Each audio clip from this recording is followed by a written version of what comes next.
International News Edition.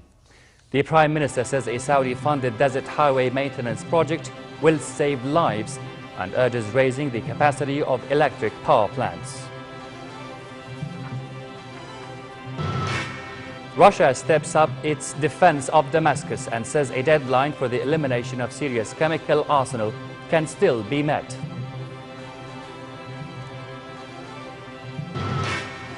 And as Iraqi troops are poised to launch an offensive in Anbar province, Al-Qaeda announces it has no links with other militant groups.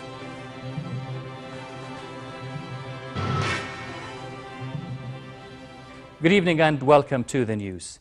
Prime Minister Abdullah Mansour attended the signing ceremony of an agreement to rehabilitate the Ameri Zarqa Azraq Highway through a $139 million Saudi grant at the initiative of Saudi King Abdullah ibn Abdulaziz. Mansour thanked the Saudi monarch, saying the grant underlines the brotherly ties between the two countries' leadership and people. The Saudi initiative, he added, aims to further boost ties between the two kingdoms and save the lives of those who use the road, including pilgrims. The Prime Minister stressed the need to implement the four-lane highway project as scheduled, noting the road venture is a humanitarian matter as it helps save the lives of many people. The Prime Minister also led his ministers at a meeting to discuss an expansion plan for the kingdom's electricity system until the year 2020. The meeting tackled the Jordanian electrical grid's need of power over the coming years, as well as the contribution of conventional energy, renewable energy and oil shale to the total energy production to secure the kingdom with its electricity needs. The Prime Minister said it was important to follow up on this issue and put it at the top of the authorities' agenda. He also urged the concerned authorities to develop strategies to raise the capacity of the power-generating plants to meet the growing demand for energy in the kingdom. Separately, Prime Minister Abdullah Mansour discussed with a senior International Monetary Fund (IMF) official the economic reforms Jordan implemented to reduce the general debt, raise growth and create jobs for Jordanians. Mansour told IMF Middle East and Central Asia Department Director Masoud Ahmed his government will continue dialogue to forge ahead with the National Economic Reform Program. The Prime Minister also spoke about the repercussions of regional turmoil on Jordan, mainly waves of forced migrations that negatively impacted the kingdom's economy. The IMF official praised Jordan's economic reforms, which went ahead despite regional developments pointing to the burdens being shouldered in that respect. Minister of Foreign Affairs and Expatriate Affairs Nasser Judeh and Bahraini King's media advisor Nabil Al-Ahmar discussed Jordanian-Bahraini ties as well as developments in the region. They noted the solid ties between the two countries and agreed to continue coordination on issues of common concern. The Bahraini official said his country appreciated Jordan's role to bring about peace and stability in the Middle East and support pan-Arab issues through Jordan's membership in the United Nations Security Council. Jordan and Turkey signed an agreement to draft a framework to regulate relations between the two governments, especially future Turkish aid and grants to the kingdom. Minister of Planning and International Cooperation Ibrahim Saif said the agreement will cover obligations that should be met by either side in the future. He thanked the Turkish government for the $50,000 aid in kind that Turkey will provide to Jordan through the Turkish Cooperation and Coordination Agency, TICA. The minister said the aid, which includes home appliances, will be presented to 100 needy families through the Jordan Hashemite Charity Organization. The Turkish official said Ankara is committed to providing various support programs to Jordan, noting that signing this agreement will further boost ties. Also in our home news, Her Majesty Queen Rania Al Abdullah met with members of the Military Retired Women's Society and had the opportunity to listen to them as they briefed her about their goals and accomplishments. The Queen said she was proud of the retired women and their determination to continue working, which benefits the retirees themselves, their families and their communities. During the meeting, Queen Rania relayed His Majesty King Abdullah's greetings to all female members and asserted the importance of the Society's efforts in utilizing the retirees' experiences in various fields. President of the Society, retired Lieutenant Colonel Dia Hamad, explained that the Society was established to empower female military retirees, raise their morale and implement income-generating projects that best suit their needs. Nasser al-Qudwa, the deputy to international mediator Lakhdar Ibrahimi, has resigned. The United Nations confirmed Qudwa had quit, saying he informed Secretary General Ban Ki-moon of his intention. Meantime, Russia has stepped up its defense of Damascus in a dispute with the West over delays in the elimination of Syria's chemical arsenal. Moscow said President Bashar al-Assad's government is not to blame and that a June deadline could still be met. Here's an update. A downbeat mood after 10 days of tense discussions in the first round of Syrian peace talks in Switzerland. The international community had hoped the talks, dubbed Geneva II, would pave the way for a peace deal and transitional government. In reality, the meeting did little more than to show the size of the chasm between the warring parties. The Arab League chief Nabil al-Arabi said Geneva II failed to produce a tangible solution and reiterated the Pan-Arab Organization is fully backing Geneva I's final communique. Geneva I calls for a transitional governing body to be set up to oversee political transition that should comprise members of the present government, opposition and other groups. As of 30th June 2012, the Arab League is 100% behind the Geneva final communique, which calls for a provisional period and that the country will be governed by this so-called transitional governing body, which will be composed by mutual consent of the two parties. That's where we stand today. Also of global concern is the humanitarian situation in Syria. United Nations aid chief Valery Amos said it was disappointing that the Geneva talks did nothing to help relieve the humanitarian crisis. All of us in the meeting expressed our disappointment that the discussions last week in Geneva, focused as they were on the political, did not make more progress on the humanitarian situation, which we saw as the potential for building confidence between the two sides. Amos added that the talks between the Syrian government and opposition delegations ended without any further progress on the issue of access to besieged communities. We now have a situation inside Syria where an area of the country covering 7 million people is hard to reach for humanitarian access. And of those 7 million people, we think that there are 3.3 million people who are in urgent need of ongoing assistance, and 250,000 of those in areas which are besieged or indeed blockaded either by the government or by opposition parties. Another key issue in the conflict is the handover by the Syrian government of its chemical weapons arsenal in time. Cyprus said the transfer of chemical arms was behind schedule. The first transfer of chemical weapons was made from the Syrian port of Latakia to Danish and Norwegian cargo ships in January. The international operation to dispose of Syria's chemical stockpile is now 6 to 8 weeks behind schedule and will miss next week's deadline for sending all toxic agents abroad for destruction. Loy Balkar for the news at 10.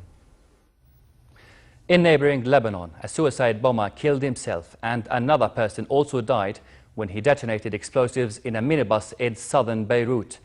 The explosion sent smoke rising in the air and debris laying on a street. Body parts, including a head, were on the road. The minibus exploded on a highway in Shuaifat in the south of the capital. The target of the attack was not immediately clear. Last month, 2 bombs hit residential areas of Beirut where Hezbollah group has a strong presence. 4 car bombs exploded in mainly Shiite areas of the Iraqi capital, Baghdad, leaving at least 14 people dead. The latest attacks come as the Iraqi army was preparing to launch a major assault in Anbar province. We get more in this report.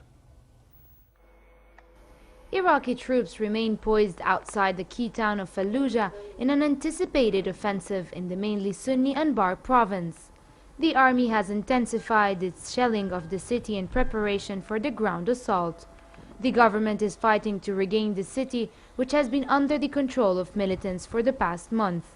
The military said troops and allied tribesmen killed 57 militants, but that was not confirmed by any independent source.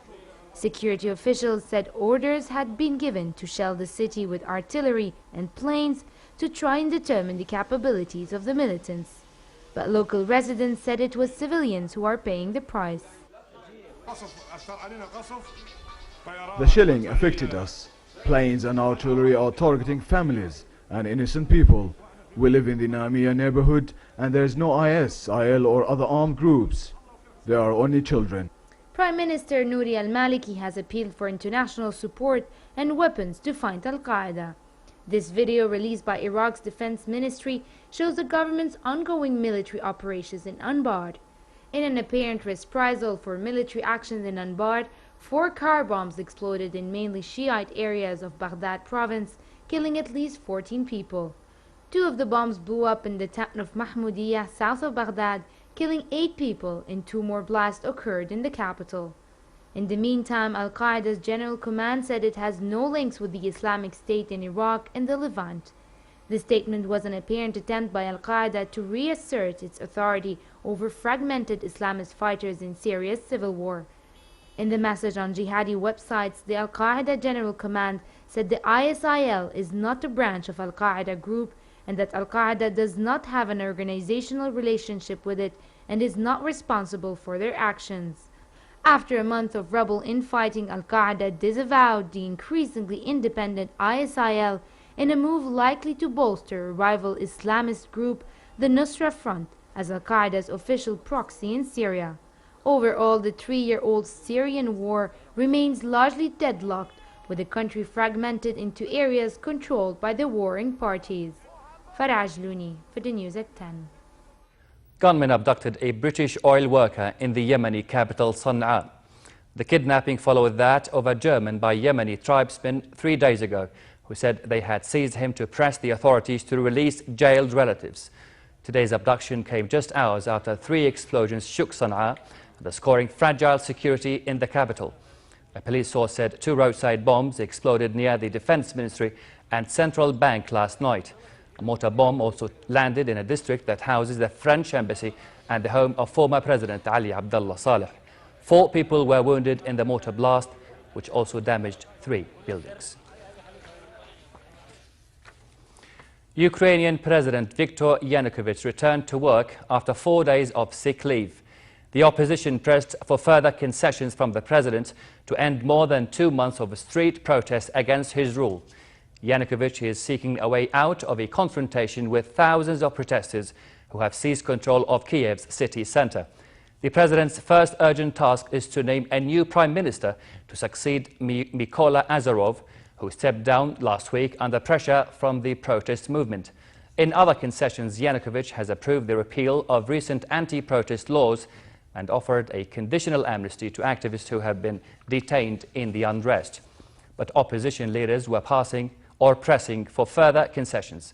They were seeking a broader amnesty in which all those detained would be released and the return of the previous constitution, which would mean presidential powers being diminished.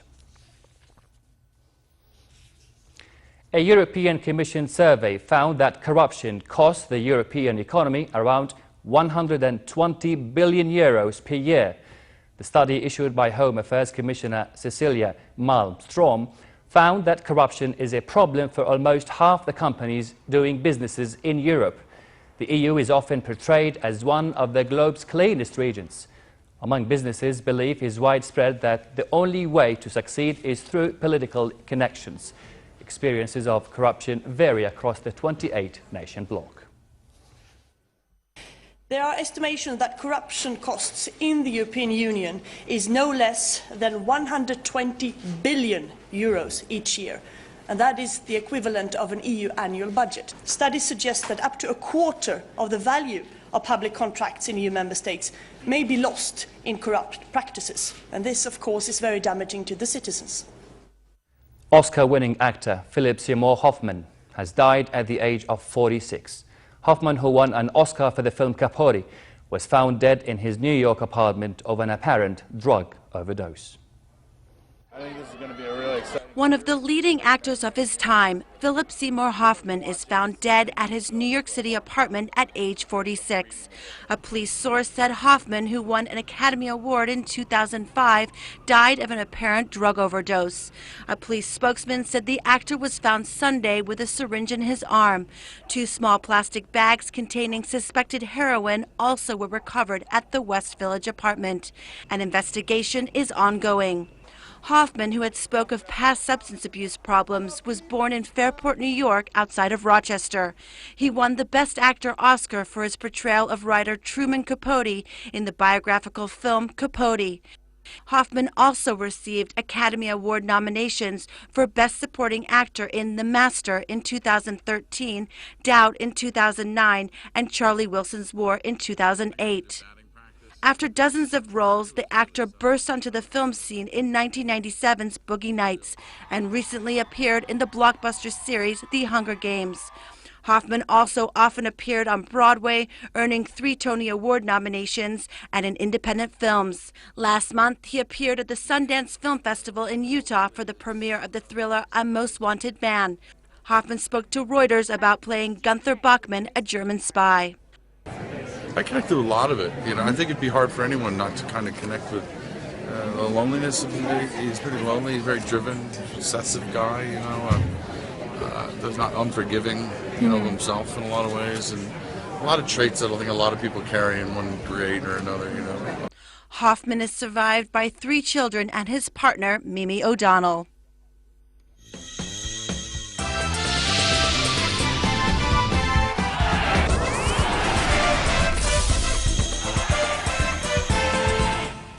The Seattle Seahawks crushed the Denver Broncos 43-8 to claim their first Super Bowl title.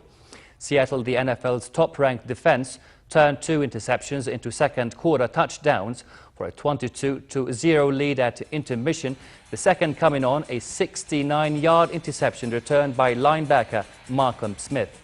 The Seahawks also recovered 2 fumbles in the lopsided contest that gave them their first Super Bowl crown in their 37 seasons. The Most Valuable Player award was given to Malcolm Smith. Fireworks went off and fans in Seattle poured into the streets to celebrate the Seahawks' great victory.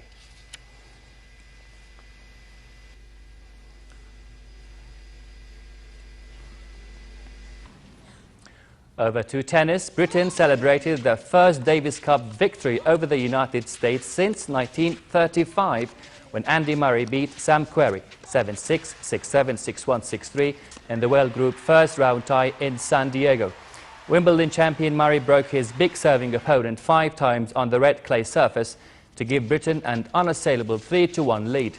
The final match of the rubber between James Ward and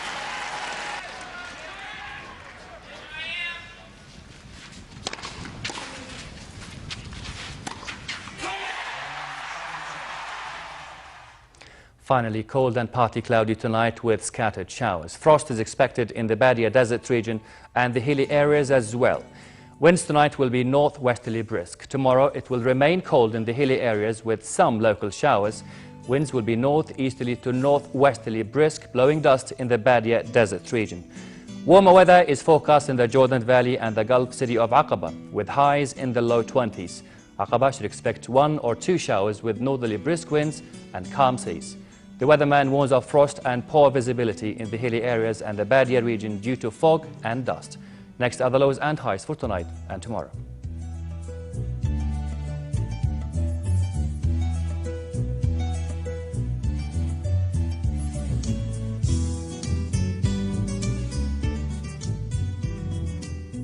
To end the news, here is a reminder of our top stories.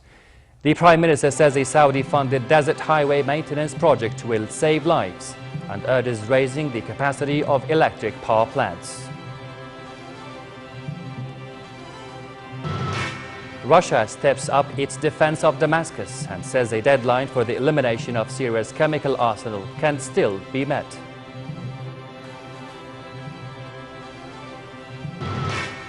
And as Iraqi troops are poised to launch an offensive in Anbar province, Al-Qaeda announced it has no links with other militant groups. And that's the end of tonight's news. My name is Raad Liptosh. Thanks for watching. Have a good night.